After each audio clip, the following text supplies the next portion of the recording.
How to deliver bad news. As a leader, you run into situations from time to time where you have to tell people something that they don't like to hear. I know that this is not the most enjoyable part of your job, but doing it well can help maintain your credibility and give a reason to your audience to trust you in the long run. I recommend 4 steps for you. 1, be direct and empathetic. Get to the point quickly. If it's a one-on-one conversation, please, no small talk. None of the, hi, how are you? How was your day? None of that, because it's misleading and unfair. Instead, get to the point immediately. Let's see how George Clooney's character does it in the movie Up in the Air. So although I wish I were here with better news, the fact is that you and I are sitting here today because this will be your last week of employment at this company. By getting to the point quickly, he avoided building suspense with the audience. It's very important. You don't want people to guess, oh my God, what's coming? Why is this introduction the way it is? You want to get straight to the point. He was accurate and objective. And very important, there was empathy in his voice and in his facial expression. So far, so good. Let's see how the conversation continues. What do you suggest I tell them?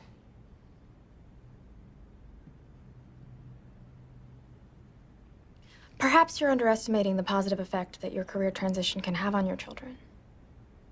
The positive effect? I make about 90 grand a year now. Unemployment is what, 250 bucks a week? Is that one of your positive effects? Well, we'll get to be cozier because I'm not going to be able to pay my mortgage on my house, so maybe we can move into a nice fucking 1-bedroom apartment somewhere. And I guess without benefits, I'll be able to hold my daughter as she, suffers from her asthma that I won't be able to afford the medication for. Well, tests have shown that children under moderate trauma have a tendency to apply themselves academically as a method of coping. Go fuck yourself. That's what my kids will think. What went wrong here? The junior consultant made one of the most frequent mistakes.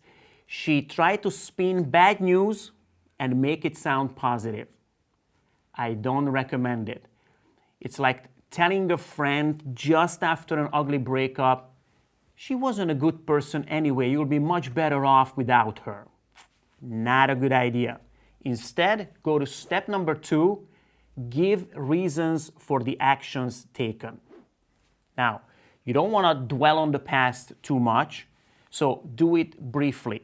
Here, you can mention other solutions that were considered and talk about why they were not selected.